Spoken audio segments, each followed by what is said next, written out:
What happens when a rookie quarterback walks into the NFL, stares down real pressure, and plays like he's been here for years, only for his coach to slam the brakes before the ride even starts? That's the question shaking Cleveland right now. Because Shedeur Sanders didn't just survive his first taste of the league, he owned it. 2 touchdowns, 0 turnovers, poise that silenced a stadium before it exploded, and a calm, almost icy stare you only see in quarterbacks who've done this for a decade. But instead of riding that momentum, Browns head coach Kevin Stefanski refused to say the one thing fans were dying to hear. Yes, he's earned first-team reps. And that silence? It's turning a moment of hope into a full-blown storm, one that's about more than just football. When the Browns took the field for preseason, most eyes weren't on the veterans. They were locked on the rookie wearing number 2 Shedeur Sanders.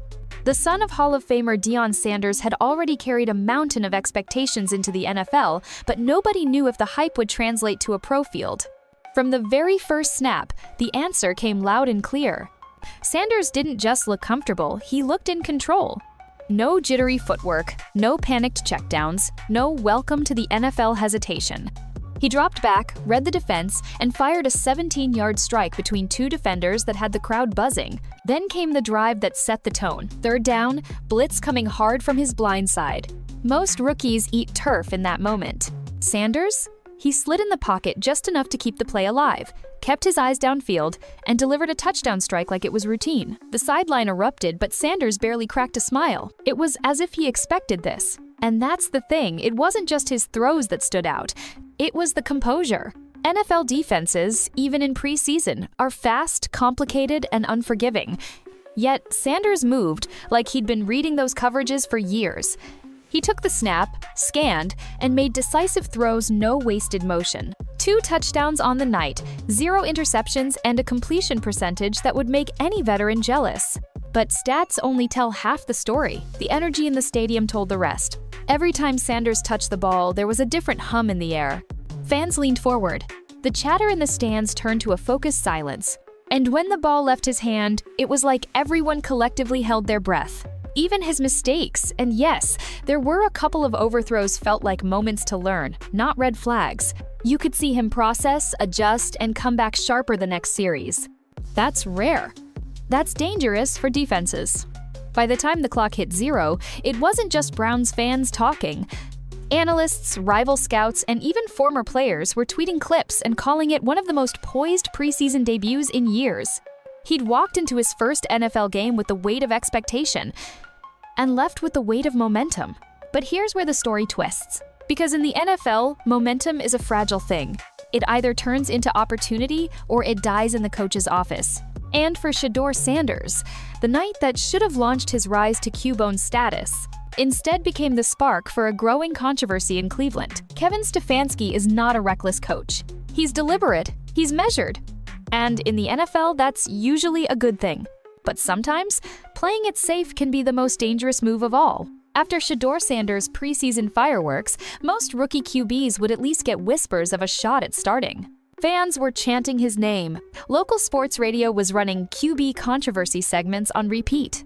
Even some players in the locker room quietly admitted the kid had it. But Stefanski wasn't ready to pull the trigger. Instead, he doubled down on the team's current Cubone, pointing to experience and the system as reasons for holding back Sanders. On paper, it made sense the veteran had been in the league longer, knew the playbook inside out, and was being paid starter money. But football isn't played on paper. And here's where the tension started building. Every practice became a test. Reporters at training camp noticed at first the way Stefanski kept Sanders running with the second team, even when his accuracy and decision-making outshined the starter.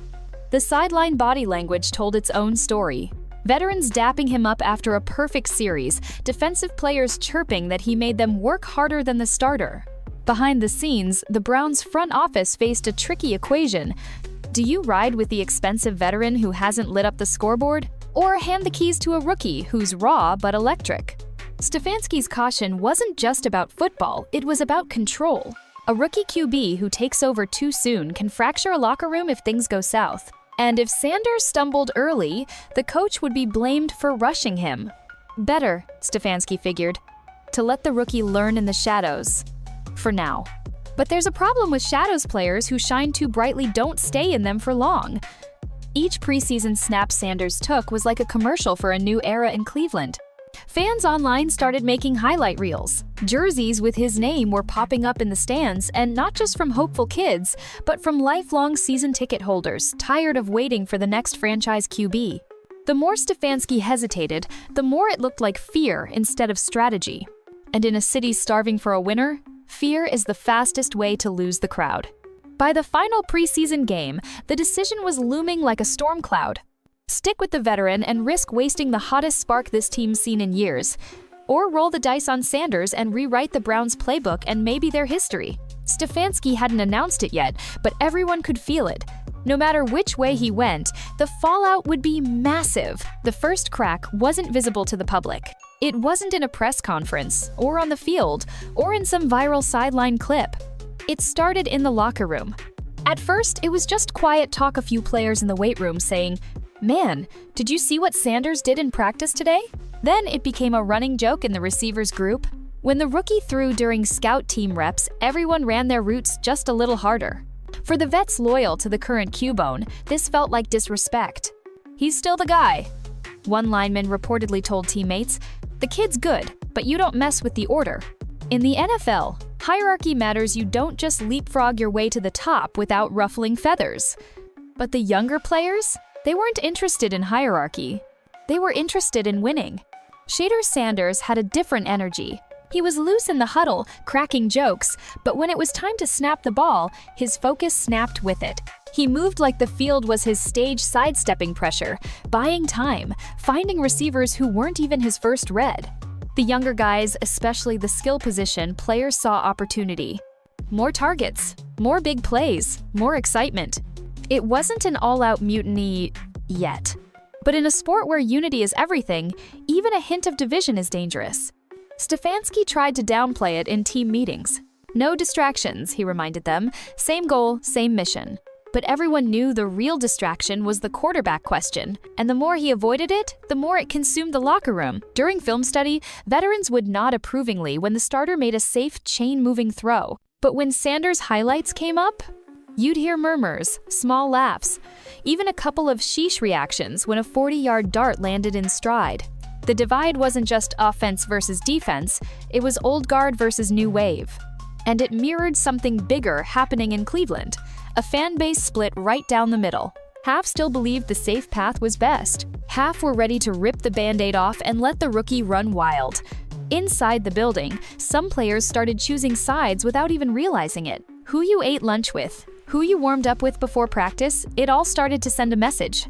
By late preseason, there were even whispers that a few defensive starters wanted Sanders in sooner, believing his explosiveness would keep them off the field longer and fresher. The Browns weren't at war yet, but there was an undeniable tension in the air. If Stefanski didn't make a choice soon, the choice might make itself, and that's when teams lose control. In Cleveland, loyalty runs deep. The Browns aren't just a football team, they're part of the city's DNA. Generations have lived and died with this franchise, through heartbreaks, rebuilds, and maybe next year's. But in 2025, that loyalty began to split. It started on local sports talk radio. One morning, caller after another. "I'm telling you, this Sanders kid is the future. Bench the rookie for a vet? You gotta be kidding me, let the kid play." By midweek, there were two camps forming in the fan base, and they weren't shy about it. Social media became the battleground. Every highlight clip of Sanders from practice went viral within hours. Fans stitched side-by-side videos, the rookie making jaw-dropping throws against vanilla preseason defenses, and the starter making cautious checkdowns. The captions? Brutal. One's playing chess, the other's playing Candyland. By the second preseason home game, the noise left the internet and hit the stadium. When the rookie jogged onto the field for warm-ups, the crowd roared loud enough for everyone on the sideline to hear. When the starter's name was announced, the cheers were polite, but not electric. That kind of energy seeps into players. They notice who the crowd loves. They notice who gets the biggest ovation. Downtown, bars had started showing Sanders cam screens that cut to his sideline reactions during games. In the suburbs, kids were already wearing custom jerseys with his name on the back, even though they weren't sold in official team stores yet. By week 1, the situation had gone from excitement to pressure. Fans weren't just hoping to see the rookie, they were demanding it. Chants started breaking out in the second half of games. "We want Shedeur! We want Shedeur!" It was deafening on TV, unmistakable in the stadium, and impossible for the front office to ignore. But here's the thing about Cleveland fans, they're not passive. When they feel ignored, they act. Some began organizing watch parties only for games where Sanders might play. Others wrote open letters to the team on Reddit, urging Stefanski to wake up before it's too late. The team tried to control the narrative, posting behind-the-scenes videos of the starter mentoring the rookie, smiling and sharing laughs. But fans weren't buying it. They could smell the tension from a mile away. What had started as preseason hype had evolved into a full-blown quarterback controversy. And in Cleveland, controversies don't just fade away, they become the story. The Browns could keep trying to steer the ship quietly, or they could hand the keys to the kid the city had already fallen in love with. Either way, the pressure cooker was about to blow. It was week 4, a crisp Sunday in Cleveland. The kind of autumn day where the air smells like tailgate smoke and hope. The Browns were 1-2. Not a disaster, but not the start fans had dreamed of. The chatter was louder than ever. When is Sanders going to start? The opponent? A division rival with a ferocious defense, the kind of game that defines seasons. The starter came out strong on the first drive. Short passes, moving the chains, safe football. But then the cracks began to show. 2 stalled drives, a costly interception on a mistimed slant. And with each mistake, the chants started creeping in. "We want Shedeur, we want Shedeur." By halftime, Cleveland trailed 13-3. The stadium buzzed, restless. Social media was on fire. One fan tweeted a photo of Sanders on the bench with the caption, "If you're not going to play him, at least let him throw at halftime for the fans." In the locker room, Stefanski faced the decision he'd been dodging for weeks. Pull the veteran, risk shattering his confidence, or stick with him and risk losing the game and the locker room. Reporters later said there was a moment brief, but telling when the coach glanced at Sanders. The rookie looked calm, focused, like he'd been waiting for this. But Stefanski sent the starter back out. Third quarter. First play, a sack. Second play, an overthrow. Third play, crowd boos. Midway through the quarter, it happened. The veteran took a hit on a scramble and stayed down a second too long. Trainers rushed out. He walked off under his own power, but the stadium knew what was coming. The speakers announced it. Now at quarterback, number 14, Sanders. The roar was unlike anything that stadium had heard in years. Sanders jogged in, helmet buckled, eyes locked.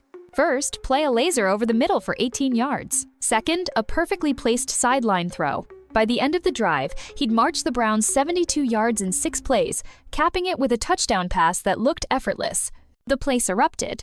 Teammates swarmed him. Cameras caught the starter watching from the sideline, helmet in hand, jaw tight. Sanders wasn't perfect the rest of the way. He made a rookie mistake in the 4th, missing a hot read and taking a sack, but the spark was undeniable. Cleveland fought back within 3 points. The comeback fell short, but the city had seen enough. The next morning, talk shows weren't debating if he should start. They were debating how fast the Browns could make it happen. The quarterback competition was no longer theoretical. It was real. It was public. And for the Browns, there was no going back. The morning after the game, the air inside the Browns facility felt different. Not tense, not relaxed. Something in between, like everyone knew a conversation was about to happen, but no one wanted to be the first to start it. Film review day usually had its rhythm. Coaches broke down plays. Players cracked jokes between sessions. But this time, there were 2 centers of gravity in the room. The veteran quarterback sitting quietly in the front row and Shedeur Sanders relaxed in the back, earbuds in, hoodie up. In the film room, the truth was impossible to hide. The veteran's reads were cautious, the passes safe but uninspiring. Sanders' tape? Quick decisions, crisp throws, energy that shifted the entire offense. Nobody said it out loud, but glances were exchanged. You could almost see the lines being drawn. Some players, especially the ones who'd battled alongside the veteran for years, were loyal. They respected his work ethic, his toughness, the way he took hits without blaming the line. Others, mostly the younger guys, and especially the receivers, were buzzing about Sanders. They loved the way the ball came out of his hand, the trust he showed throwing into tight windows, the belief that with him under center, anything was possible. That night, the whispers started. A defensive back, chatting with a reporter he trusted, let slip. The kid's ready, everybody knows it. An offensive lineman told a friend, "We can't be splitting the locker room like this, man. It's bad." By midweek, the split was becoming obvious. In practice, receivers stayed after drills with Sanders, working on timing. The veteran spent more time with the tight ends, focusing on short yardage routes. And then came the sideline moment. During a Wednesday practice, after Sanders threaded a deep pass between two defenders, one of the starters shouted across the field, "That's Cubone right there." The laugh that followed wasn't mean, but it wasn't harmless either. Cameras caught it. The clip went viral. Stefanski noticed. So did the front office. The coaching staff had one mission: win games. But they knew the most dangerous opponent wasn't the next team on the schedule, it was the fracture forming inside their own building. Leaders stepped in. Myles Garrett, the defensive captain, pulled both quarterbacks aside separately. His message was blunt. "I don't care who starts, but if we start fighting each other, this season's over before it starts." Still, the divide lingered, invisible but undeniable. Players weren't picking fights, but they were picking sides. And when a locker room starts thinking in terms of us and them, history says the ending is rarely good. The Browns had a choice to make.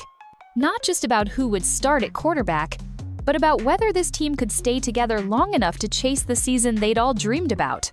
By Thursday morning, the quarterback situation in Cleveland wasn't just a locker room conversation, it was a national headline. Sports talk shows plastered clips of Shedeur Sanders' pinpoint throws alongside the veteran's hesitant reads. Panelists debated over coffee mugs and bright studio lights. Has Shedeur already won the locker room? Is the veteran finished in Cleveland?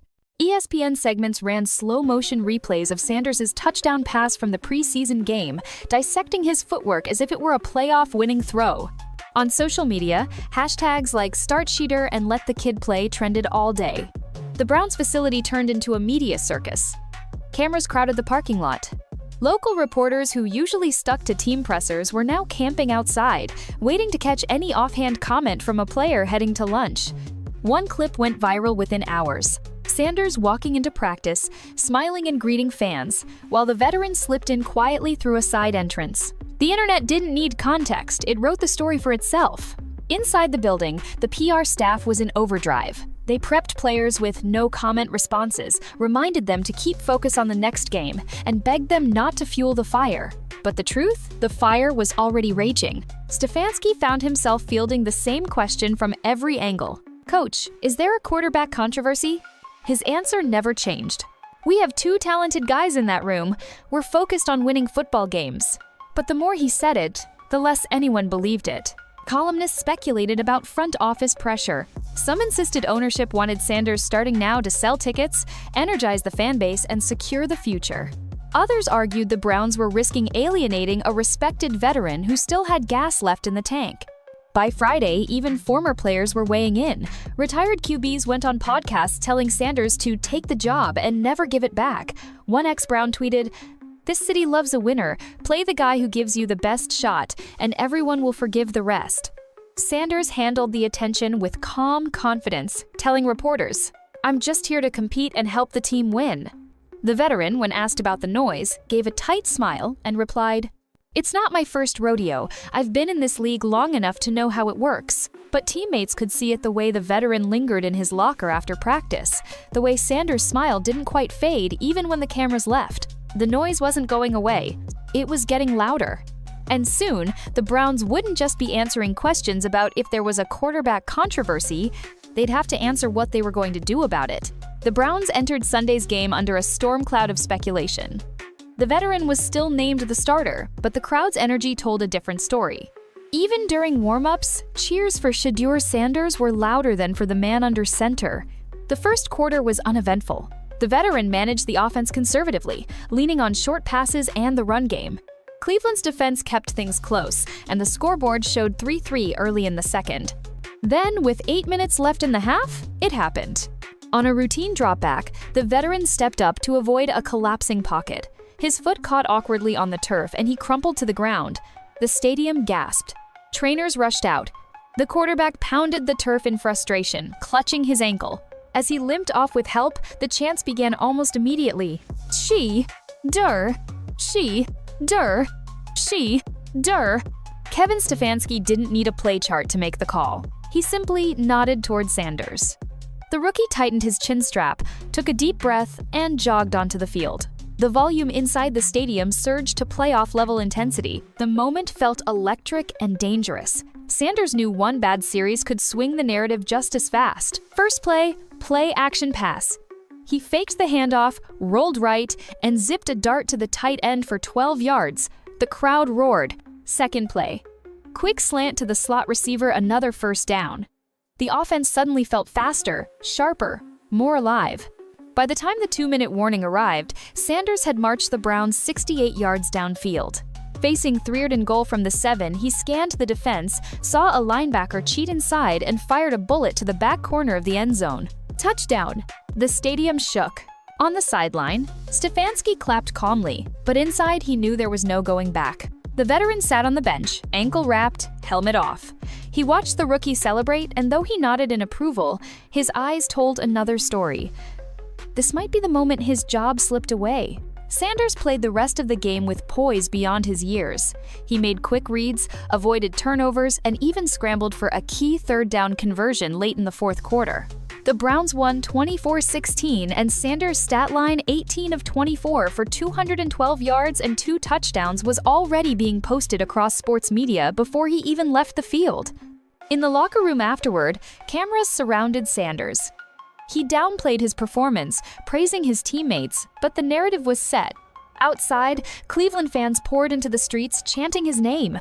On talk radio, callers declared the future had arrived. For Stefanski and the front office, the turning point wasn't just a single touchdown drive. It was the realization that the team, the fans, and maybe even the locker room had already made their choice. And in the NFL, once momentum swings this hard, there's rarely a way to stop it.